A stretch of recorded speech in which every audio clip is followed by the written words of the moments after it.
So, water, protein, what's next? Plants.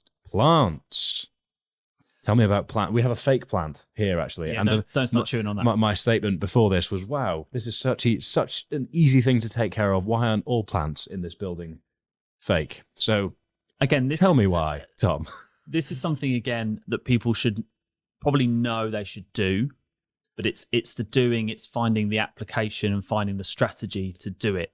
But the benefits to eating a colourful diet are tenfold. Whether someone's an exerciser and they want to stay fit, healthy, strong, recover from training, whether we're thinking about fibre intake for gut health, whether we're thinking about mood, whether we're thinking about antioxidant, polyphenol-rich food, the data is vast.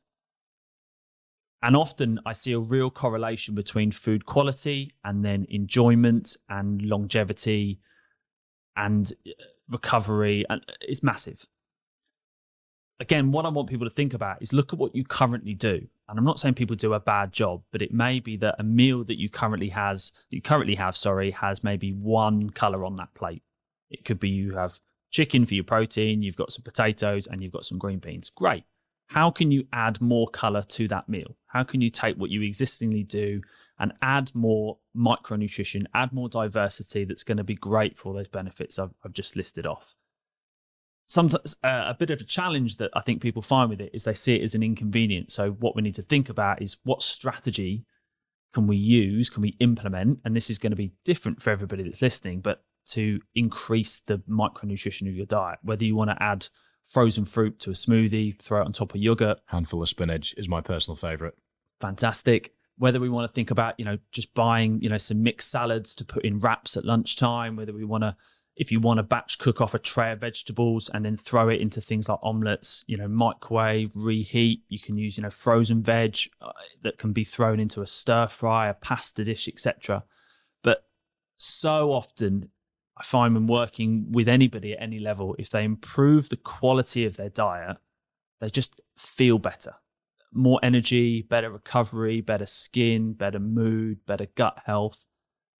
The body is incredible at kind of upregulating its own antioxidant system. So if you just keep giving it more of the good stuff, it will kind of pay you back in kind. So yeah, plants is a big kind of overarching term, but I think it's very important when, let's say, thinking... Keep it front of mind. Yeah, thinking about, every time you sit down to have a meal, protein and plant should be the first two things that are on your plate or in your bowl.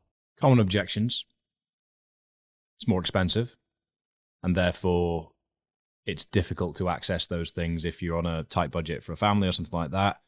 What are the lowest hanging fruit, pun intended, considerations for people that are wanting to implement more plants into their diet, but might have that as an objection or something that they've found to be the case with their shopping habits? Have you had discussions with clients in the past where you've overcome that?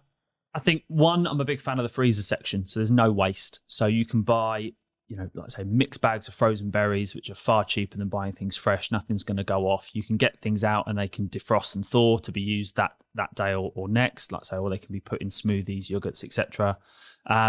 You can even get most different kind of assortments of vegetables now, whether you want Mediterranean veg, whether you want the kind of mixed bag, whether you want to get individual, all the way from kind of chopped onions to green beans to peas, I think could be quite easily added to existing meals. I think sometimes people find a challenge to try and add extra to a plate, whereas often if you're cooking something in a pan or a pot or a slow cooker, it's very easy to add to it.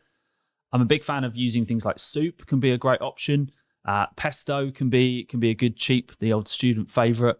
But yeah, I think really utilizing your freezer and just be a little bit organized each week in terms of, even when you're buying things, you can potentially kind of freeze stuff. So it's not going to, often what a lot of people do is they buy it, it goes right at the back of the fridge, they forget about it, and then they pull it out at the end of the week, it's gone off, it's gone moldy, and they haven't utilized it. So a little bit of planning sometimes goes a long way in terms of maybe mapping out what you're going to eat and when across the week, so where you can use these options throughout your kind of weekly intake. Best example here in the UK that I always use on this is a pack of frozen berries, 200 grams, 100 grams of raspberries is £2.99 most of the time, I think, in most supermarkets, give or take, these days. Frozen berries that'll last me, I've got my metric system wrong here. I'm working in bowls of porridge. So in bowls of porridge, I will get 2 at a push bowls of porridge out of 1 $2.99 punnet of raspberries.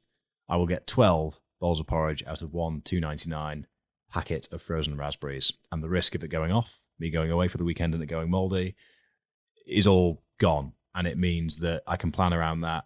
It's more cost effective, and it's always something that I can add to things to make it a little bit easier, even if that's chucking it on a bit of Weetabix because I ran out of porridge oats that weekend or whatever it might be. So total agreement from a personal application point of view, because I think the default in our household is to not cook with as many fruit and vegetables as, for example, my parents do whenever we're around. They're really good at doing dals and things like that and being more creative, whereas Erin and I have almost default meals that we need to consciously add vegetables into because they're not inclusive in the recipe. So look for the things that you can add in that don't add, again, handful of spinach, even things like making your gravy onion gravy, or adding some wilted spinach into the side of potatoes that you've got. It's real easy things like that. And again, a bag of spinach is not going to break the bank. And if you use it serving by serving, you can even get frozen spinach. You can put it in the freezer. We've got frozen spinach that will then go straight in smoothies and be really, really useful there. So I think waste management and the frozen section, total agreement, are the best way to overcome what is a common objection, which is eating healthier is more expensive. Not to say that it isn't in some ways. I mean, if you go to Whole Foods versus Morrison's Cafe, it's going to be a very, very different experience. But I think there are things you can do to find a middle ground that suits any individual circumstances for the most part.